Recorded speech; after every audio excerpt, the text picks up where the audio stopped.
Well guys, the internet's favorite streamer, Pokimane, is once again going viral, this time, not for her gameplay or her brand collabs, but for a tweet that pretty much set Twitter on fire.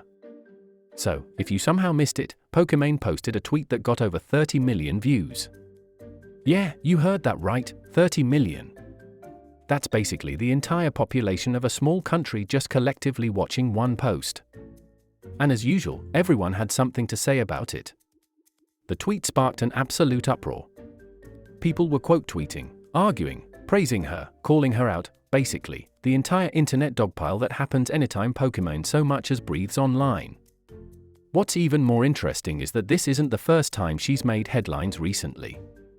Just a couple months ago, she dropped that now infamous video titled, "I Hate the Rich," which, unsurprisingly, riled up a lot of folks.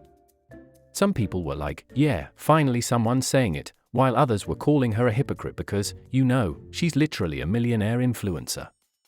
Between that "I Hate the Rich" video and this viral tweet, Pokimane's been on a roll. Whether you love her takes or you think she's out of touch, you can't deny she knows how to get people talking. Do you think someday we'll have a revolution like that in America? Right? It's getting there, right? We've already had one. Another one. What's going on? The wealth disparity is getting bad. The wage gap, I hate that shit. No, wealth disparity. Wealth disparity. Wage gap is like between men and women. Men and women, we love each other. Facts. And we hate the rich. Anyways. And honestly, it's kind of fascinating to watch how every little thing she posts can spiral into this massive online debate. It's like she's a lightning rod for internet discourse, good, bad, and everything in between. So yeah, if you thought Pokimane was going to stay quiet after her last controversy, think again. She's proving, once again, that when it comes to going viral, she's basically unstoppable. Oh, and by the way, let's not forget, this is also the same person who, not too long ago, got dragged for mocking people in her chat because they said $28 was too expensive for some cookies. When people are like, oh my god, $28 for cookies? It's 4 bags. That's $7 a bag. I know math is hard when you're an idiot, but like if you're a broke boy, just say so. She got a ton of backlash for those videos and comments. Like, people were absolutely not holding back. From Twitter threads to reaction videos, everybody was basically calling her out for being out of touch, hypocritical, or just performative. And honestly, clips like these of Pokimane serve as a perfect example of why so many people think she'll say anything in order to be liked by the masses. It's like she's always trying to figure out whatever opinion is the most popular at the moment, and then she just runs with it, whether it fully makes sense or not. But anyway, let's circle back to her tweet. Now, as most of you probably already know, or maybe you don't, the Diddy trials recently came to an end. He was acquitted of most of the really serious charges.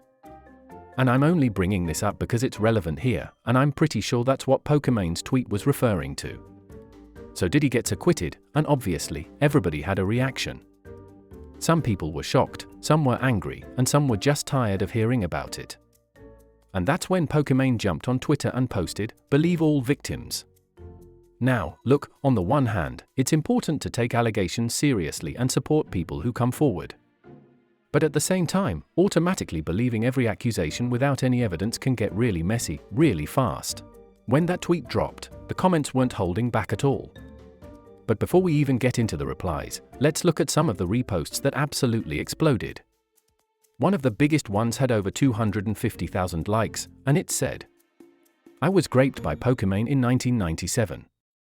Then there was another with more than 160,000 likes that said, "Pokimane tried to grape me at the Atlanta airport in 2019.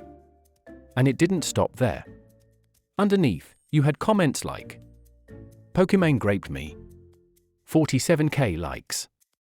I was a victim of Pokimane, I was sexually assaulted by Pokimane. 16k likes. You graped me. 23k likes." And the list just goes on and on. It's honestly kind of crazy because, when you boil it all down, these are people making our word jokes for clout.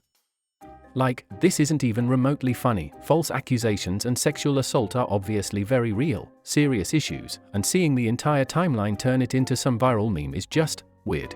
Believe victims. Well, once again, I like to fancy myself the person who brings things back down into reality, I tweet out 3 words that caused quite the commotion, just like Pokimane tweeted 2 words. Women can lie. Yep.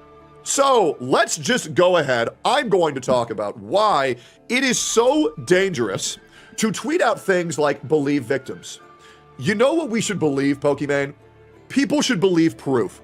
Because when good boys who, man, morals are so much higher than mine, tweet out things like believe victims in such a mass blanket statement, which, by the way, is never a good thing to do, what happens is that you are leaning into something that I like to call guilty until proven innocent, and not innocent until proven guilty. When you say that anybody can go on the internet and lie, when anybody can go on the internet and say anything, and you have to believe them because they're crying, well, guess what?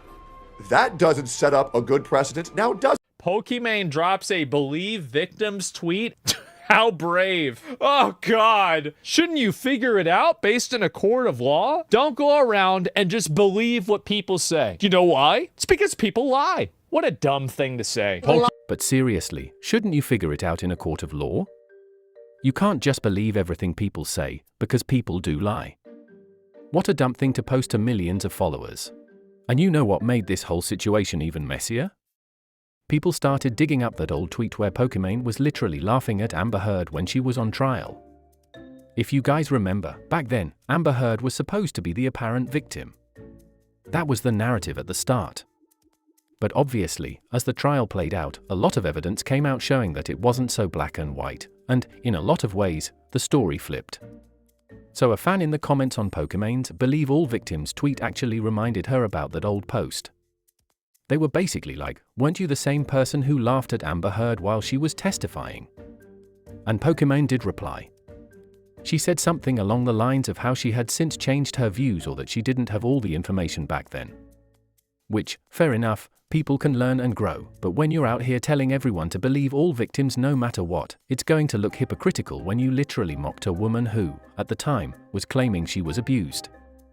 It's moments like this that really show how complicated these conversations can be and how the internet never forgets anything you've ever posted. It the fuck up. Okay, when they were talking about, like, we have all this evidence that he actually did it. I gotta say, backtracking after this one is wild. You are deeply an Amber Heard fan. On God, I had no idea who she was before this trial. I don't like her anymore after the trial. So yeah, this is exactly why a lot of people believe that Pokimane doesn't really care about anything she tweets about. It honestly just feels like she says whatever is popular at the moment, whatever is going to get her the most likes and retweets and praise. And I'm not gonna lie, every time she makes a controversial tweet, it seems like you can always dig up something from the past where she said the exact opposite. Like, no exaggeration, there's never any consistency. One day it's believe all victims, the next day it's laughing at someone who was claiming to be a victim. One day it's I hate the rich, the next she's mocking people for not having $28 to spend on cookies. It's like she has a wheel of takes she spins depending on the news cycle. And if nothing else, this whole situation is a reminder that, at the end of the day, a lot of these creators care more about staying relevant than they do about actually standing for something.